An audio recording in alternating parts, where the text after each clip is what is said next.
She was just minutes away from home. Her phone was nearby. Her future was waiting for her. She had a degree, a plan, a man she loved, a ring she had already picked out. And then, in the space of a single night, all of it was taken from her. No one heard what happened. No one saw it coming. And for 3 years, the person responsible walked free, living a normal life, going about his days, while a family fell apart searching for answers that should have already been there.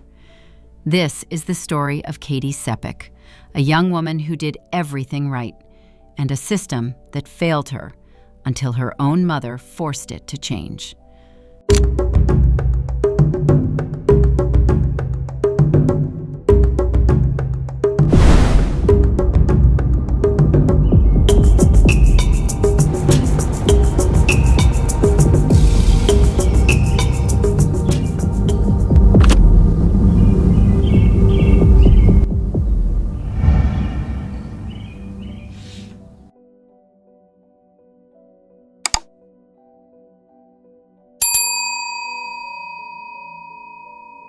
To understand what was lost on the night of August 31st, 2003, you have to first understand who Katie Sepich was, because she wasn't just a victim. She was a person, and the details of her life matter. Katie had grown up in Hagerman, New Mexico, a small, tight-knit community in the southeastern part of the state. She was the oldest of 3 siblings, and she wore that role seriously. She protected her younger brother and sister. She guided them. She set an example, not because anyone told her to, but because that was simply who she was.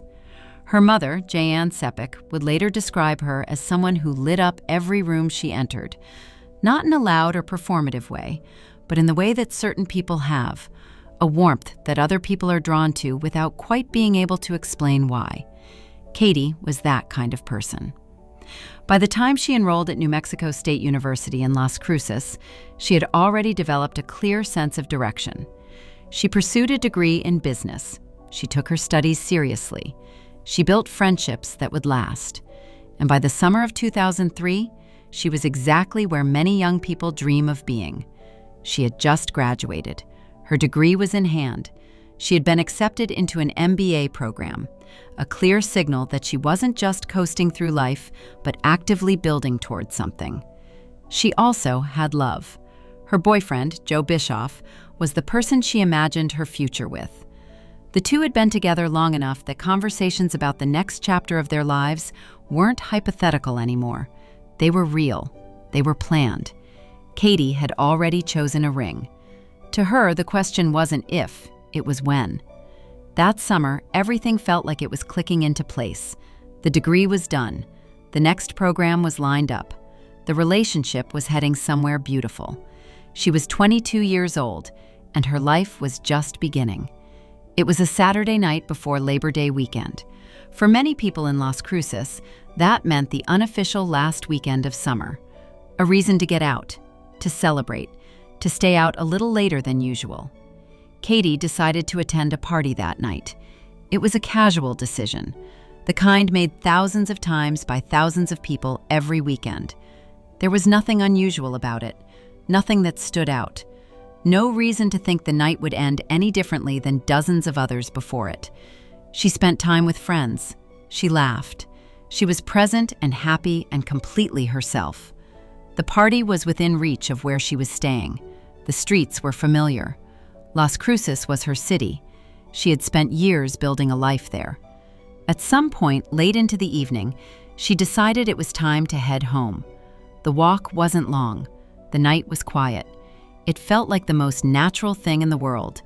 She never made it. Somewhere along that route, in the dark, in the silence, on a stretch of road that should have been safe, she encountered someone.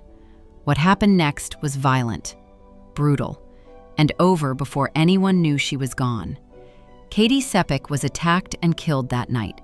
She was 22 years old, less than a mile from home, with an MBA program waiting for her and a future she had spent years carefully constructing. And it was taken from her in minutes. When Katie didn't come home, the people who loved her knew almost immediately that something was wrong. This wasn't a young woman who disappeared without a word. She was connected to her family. She was expected. She was the kind of person whose absence was felt the moment it happened. The search didn't take long. Her body was discovered in a desert area on the outskirts of Las Cruces. The location told investigators something important. She had been attacked not far from the route she would have walked, then moved. The news hit her family like a physical blow. Her mother, Jayanne, her father, Dave, her younger siblings, Joe, the man who had been planning a future with her, the friends who had seen her just hours earlier. All of them would carry this moment for the rest of their lives. Law enforcement moved quickly. Investigators processed the scene and collected evidence.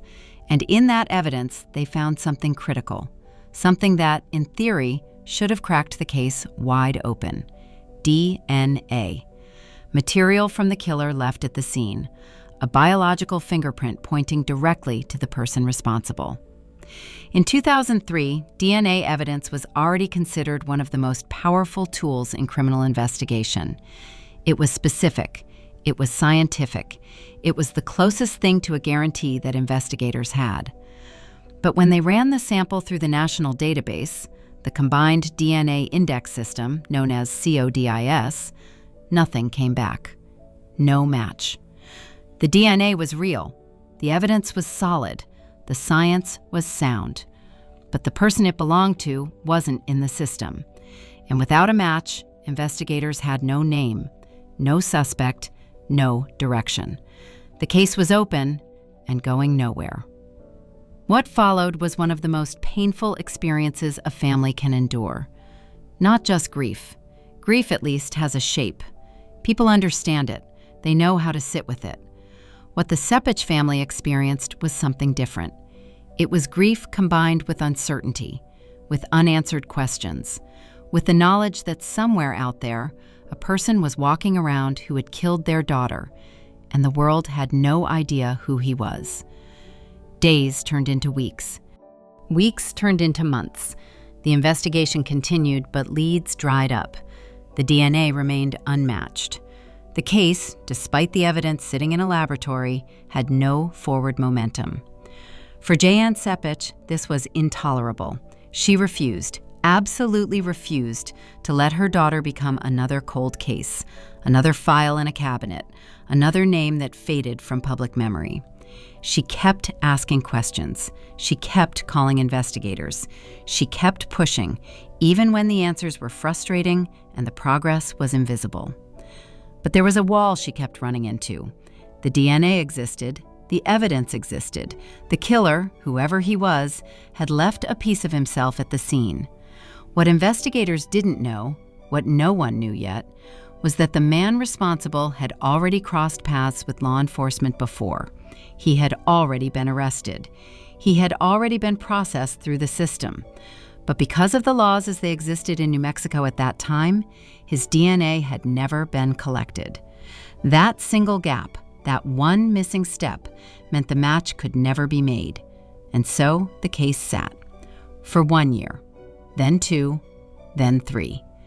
His name was Gabriel Avila, and in the years between Katie's murder and his eventual arrest for an unrelated crime, he had continued living his life in the same region where he had killed her. This is perhaps the most infuriating detail of the entire case, not because it's unusual, but because of how preventable it was. The system didn't fail Katie Sepich because it lacked the technology. It failed her because of a policy gap. At the time, New Mexico law only required DNA collection from individuals who had been convicted of certain offenses. Arrest alone, even for a serious crime, did not automatically trigger DNA collection. This distinction sounds technical, bureaucratic, like the kind of fine print that lives in legal documents and doesn't have much impact on real life. But in this case, that distinction was the difference between Katie going home and Katie never coming home. Because Avila had a prior arrest history. Had his DNA been collected at the time of arrest, rather than only upon conviction, it would have been in CODIS. When investigators ran the sample from the crime scene, it would have matched. Katie's family would have had answers within days, not years. And depending on the timing, it's possible that Katie's murder could have been prevented entirely if an earlier crime had led to his DNA being logged and cross-referenced. But that's not what happened. What happened instead was 3 years of silence while the evidence sat in a database with no one to match it to. In 2006, Gabriel Avila was arrested again. This time, under updated procedures, his DNA was collected. When it was entered into CODIS, the system flagged a match almost immediately: the DNA from Katie Sepich's crime scene. After 3 years of nothing, investigators suddenly had everything: a name, a face, a person who could be located, arrested, and brought to account for what he had done. For Katie Sepich, the phone call that delivered this news was one of the most complicated moments of her life. It was the answer she had spent years fighting for. It was confirmation that her daughter's case was not going to remain unsolved forever. But it also meant that the worst suspicions, the ones she had carried quietly, in the dark, when hope was hardest to hold on to, were true. Her daughter had been murdered, and the man responsible had been walking free for 3 years because of a gap in the law. Police brought Gabriel Avila in for questioning. Faced with the DNA match, evidence that placed him directly at the scene of Katie's murder, he eventually admitted to what he had done. He told investigators that he had encountered Katie that night during her walk home. What followed was a violent sexual assault, and then murder. He had left her in the desert and returned to his life as if nothing had happened. For 3 years, he had gone about his days while the Sepich family grieved and investigators chased dead ends. The confession confirmed what the DNA had already proven. Gabriel Avila had killed Katie Sepich. In 2007, the case went to court. The prosecution had a case that was, in the language of the law, airtight. The DNA match was irrefutable.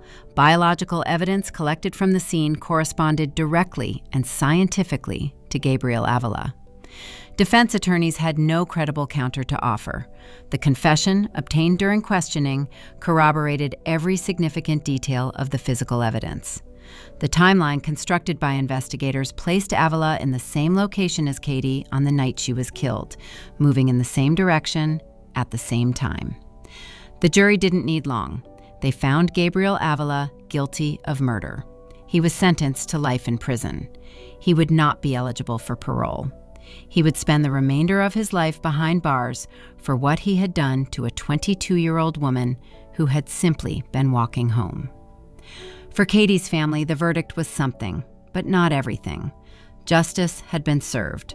The man responsible was behind bars. The legal process had worked the way it was supposed to, at least in the end. But the question that had lived in Katie Sepich's mind since the moment she learned about the DNA gap didn't go away just because the trial was over. It got louder. Katie Sepich is not a politician. She is not a lawyer. She is not a lobbyist or a career activist. She is a mother who lost her daughter and decided that if she couldn't save Katie, she was going to do everything in her power to save someone else. In the months after the trial, Katie began to focus her energy on the policy gap that had kept her daughter's killer free for 3 years. The logic was straightforward. If DNA collection happened at the point of arrest rather than only upon conviction, then samples would be in the database earlier. Cross-references would happen faster. Cold cases would get matches sooner. And in some cases, killers would be identified before they had the chance to kill again.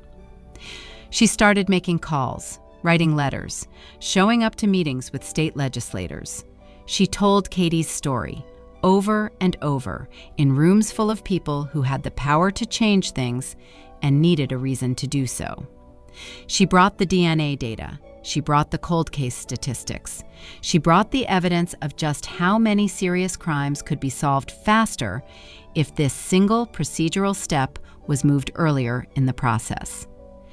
And she brought something no policy document can replicate: a mother's grief. A mother's refusal to let her daughter's death mean nothing. The result of Katie Sepich's advocacy was a piece of legislation that now carries her daughter's name: Katie's Law. The law requires the collection of DNA from individuals arrested, not just convicted, for certain serious offenses, including violent felonies and sexual crimes. The collected samples are entered into CODIS, where they can be automatically compared against evidence from unsolved cases across the country. New Mexico passed Katie's law in 2006, the same year Gabriel Avala's DNA was finally matched to Katie's case. The timing was no coincidence. The evidence was fresh, the argument was undeniable, and Jayanne had spent years building toward that moment.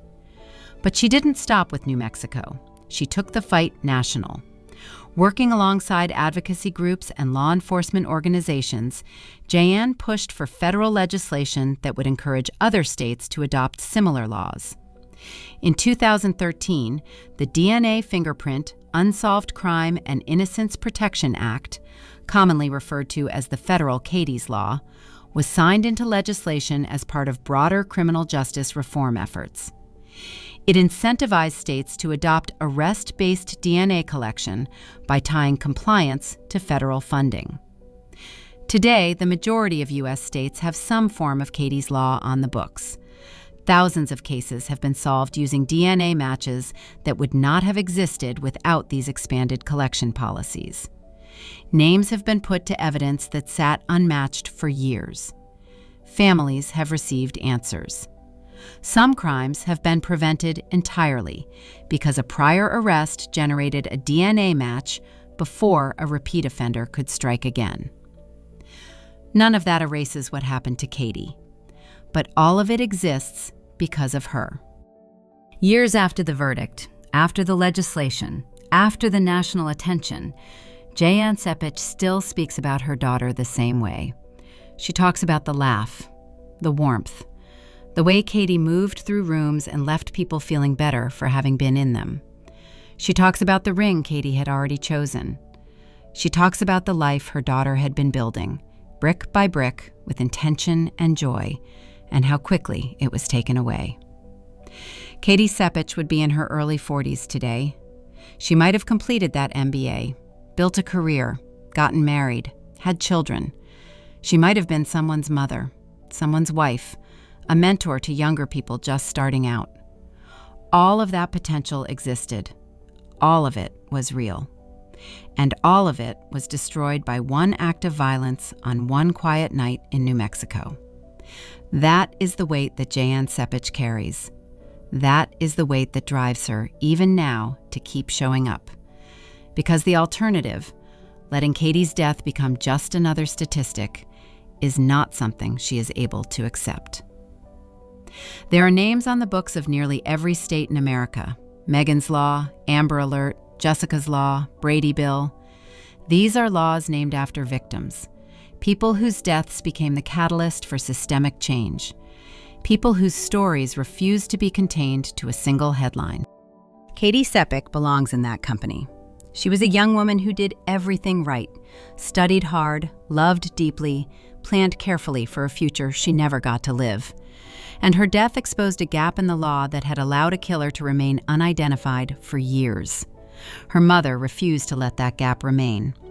The result is a piece of legislation that now bears Katie's name and continues to protect people she will never meet. That is a legacy, not the one anyone wanted for her, not the one she deserved, but a real one. And it is built on the foundation of who she was, a person who made people feel something, who stepped up for the people she loved, who moved through the world with intention. That didn't end on August 31st, 2003.